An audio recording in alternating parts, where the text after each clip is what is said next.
मेरा नाम राजा मुजीबर रहमान है। हैदरी सेंटर लंडा बाज़ार में बेसमेंट में मेरी शॉप है।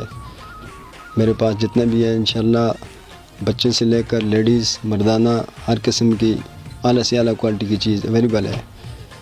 चेस्टर जैकेट है मर्दाना, हाफ जैकेट है चेस्टर में, वूल में जैकेट है, ट्राउज़र है, बच्चों के फराक के प्यारे प्यारे हैं, अपर है, स्वेटर है, वूल में लेडीज़ जेंट्स मर्दाना हर किस्म का, बच्चों का वूल का कोट है, स्कूल स्वेटर है, फ़राक हैं, शॉल हैं, स्टोलर हैं, मतलब जितनी भी चीज़ें हैं ए ग्रेड में और बिल्कुल छांटी के पीस आपको इंशाल्लाह मिले। इंशाल्लाह कि लंडा जो है ना आपको हमेशा अच्छी चीज़ प्रोवाइड करेगा, अच्छी और मियारी चीज़ प्रोवाइड करेगा।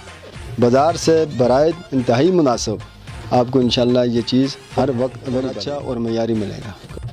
कोई चीज़ भी है ज़्यादा से ज़्यादा 100 से शुरू होती है 400-500 रुपये तक इंशाल्लाह अच्छी से अच्छी आपको चीज़ अवेलेबल हो जाएगी। इसमें बच्चों के अच्छे गर्म पजामे हैं 50-100-150, इसी जैकेट है, अपर है, स्वेटर है, स्कूल स्वेटर है, वूलन स्वेटर है, हाईनेक स्वेटर है, हाईनेक्स है, जितनी भी चीज़ें हैं 50-100-150, ज़्यादा से ज़्यादा 200-250-300 रुपये से ऊपर की चीज़ें नहीं हैं।